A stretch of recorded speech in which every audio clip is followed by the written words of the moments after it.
consequence of ignoring the history and the fact that this country built its wealth on the back of exploiting those same colors of country. And then he had the unmitigated gall and arrogant audacity to refer to them as S-holes. No, they are Trump holes. And so whenever someone comes at you wrong, you ought to just say to them, you ain't Trump. Why? Because in a real sense, my sisters and brothers, it's a reflection of the darkness we find ourselves in this season, in this country, in this Trump hole of darkness.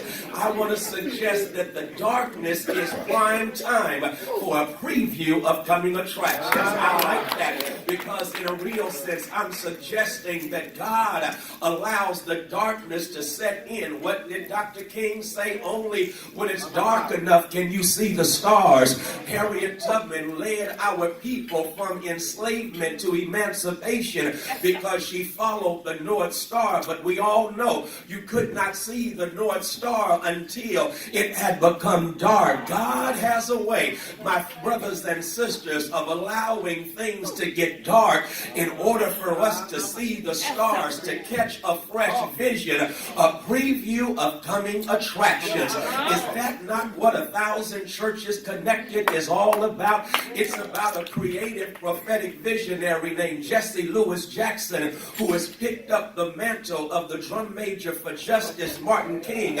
because Martin King, according to Reverend Jackson, dreamt of the day when churches in our largest markets, black churches, would come together to learn how to emancipate our people economically. And with that being the case, I love the concept of 1,000 Churches Connected. Well, y'all know I'm a preacher, so I have to at least reference a text before I take my seat. And the text I want to throw out at you is found in 2 Corinthians chapter 8, where Paul has assembled some churches. They are connected. Why? Because impoverishment is taking place in Jerusalem, and because impoverishment is taking place, Paul has a vision. I love it. And the vision is for churches to connect, to come together in order to benefit those who are struggling under impoverishment and persecution there in Jerusalem. I love that,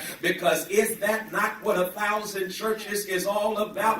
When we connect on behalf of people who are suffering and struggling, it's in the tradition of what the gospel globetrotter was trying to get the churches to do. And churches in Macedonia, who were the churches struggling the most, and yet they got it the best because they recognized that the amazing grace of God had given them the strength and power to give. And so even though they were limited in their resources, God blessed them to be resourceful. And as a consequence, the churches came together, connected to make a difference. And when we do that, we'll do what Reverend Jackson and the Apostle Paul were declaring we ought to do. Number one, they're both saying we must, and I love this right here, emancipate through education economically those who are stuck at the bottom.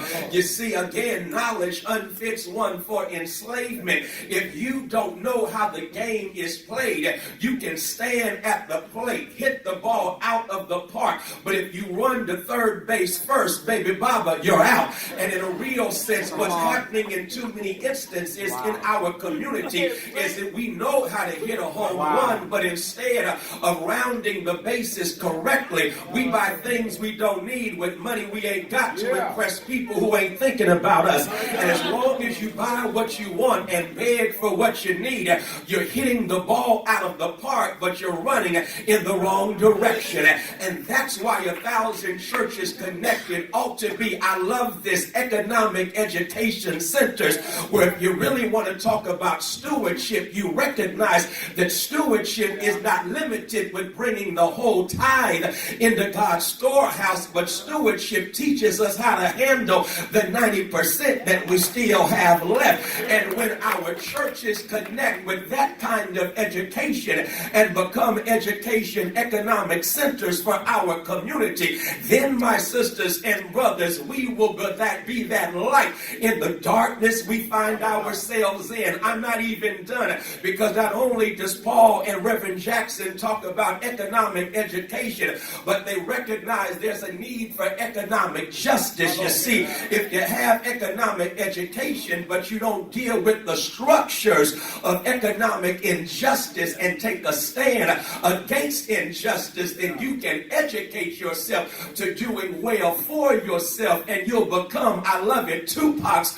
Rose Out of Concrete. Tupac Shakur had a poem called A Rose Out of Concrete, and that's hot right there because Tupac in East Oakland came across a site that arrested his attention. It was a rose, Dr. Malvo, and a rose that was not in a well-manicured garden, but instead the rose had somehow broken through the structure of concrete. And in breaking through the structure of concrete, we celebrate the dignity and determination of the rose.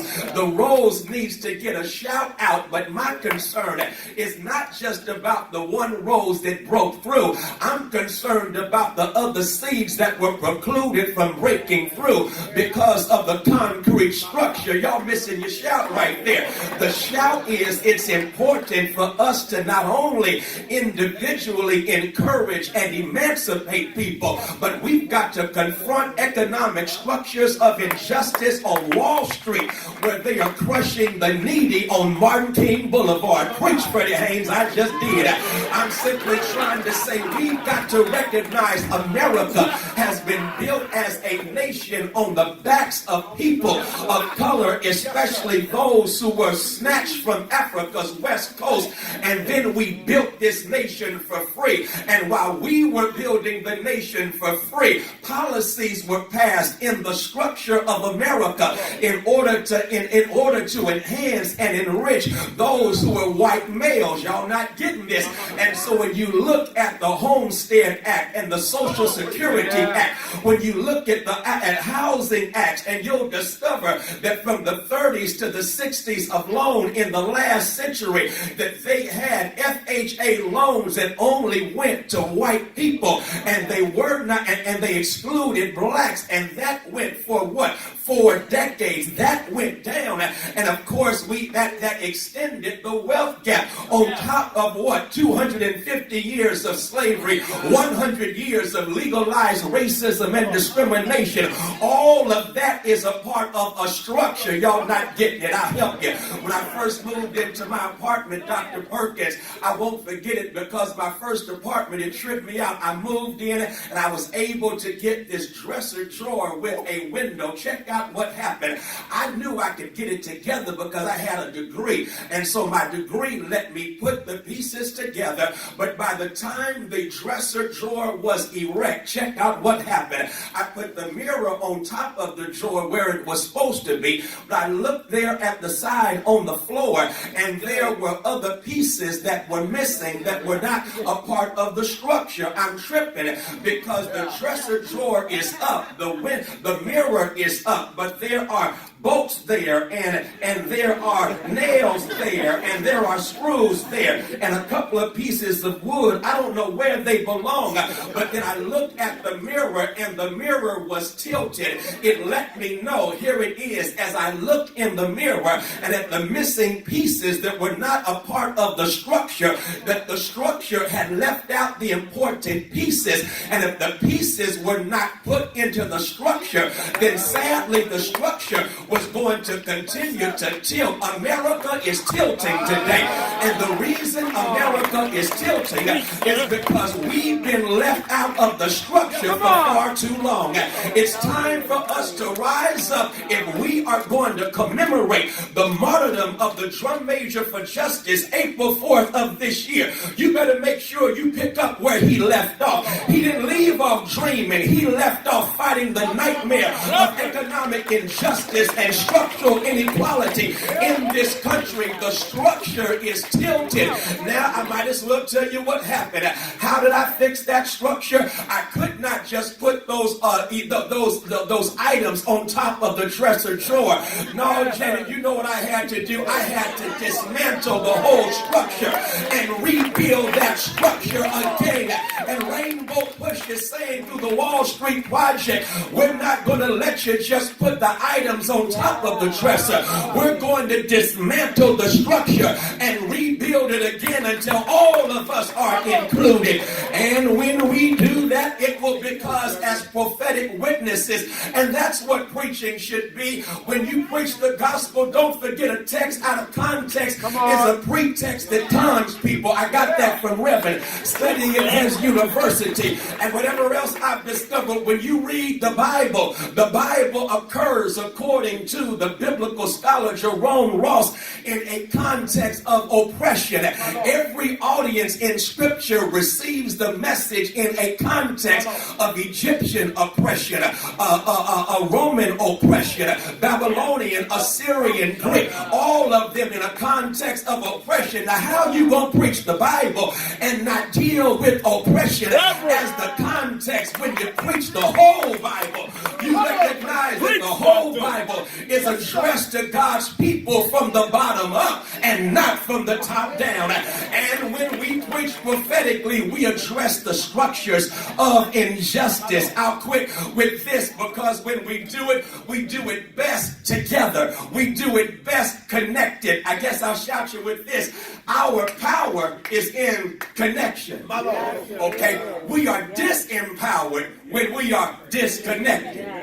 You still didn't shout. Okay, I'll see if I can help you. Recently, I was privileged to share at the Progressive National Baptist Convention under the leadership of the prophet without peer, Dr. James Perkins. And one of the things I shared was the fact that a few years ago, perhaps you all recall, the University of Missouri football team literally made the University of Missouri tremble in fear because the brothers no longer were going to take the racism that was being espoused at the top of the university. And I'm proud to say one of my members played for the University of Missouri Tigers during that time. And he called me up and he said, Pastor Haynes, I don't know what to do because of the fact that if I don't play, they're probably going to take my scholarship. And so I said, man, I know you don't want to lose your scholarship. He said, but Pastor, you're the one that taught me to take a stand and be willing to pay the price. Now he called me asking me for advice, asked me a question. Now he's answering his own question by throwing up in my face the stuff that I've been preaching. He said, Pastor, you're the one who told me to be willing to pay the price. You're the one who told me that the only reason I have what I have is because someone paid a price for me to be where I am. So, Pastor, I don't know why you're not being strong on this right now. Pastor, thank you. You pray for me. Pray for the team because we are going to shut it down. And the only way that we're going to play football again for this university must get rid of those at the top espousing racism. And what we're going to do, we're going to shut it down. And y'all know what that's exactly what they did. They shut it down. And when they shut it down, all of a sudden the University of Missouri got their act together. They even changed how they do scholarships. Why? Because the brothers came together as a team. The brothers came together and connected. And when the brothers connected as a team, they said, let's shut it down.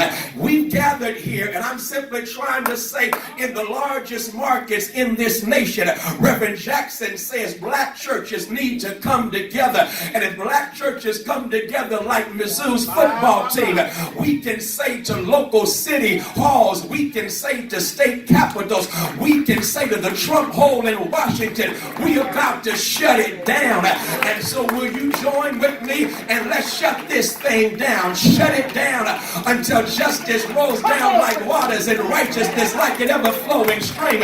Shut it down until the nation becomes one nation under God, indivisible with liberty and justice for all. Let's shut this thing down because my man Kendrick Lamar is right. All my life I had to fight. But if God's got us, we're going to be all right. Shut it down.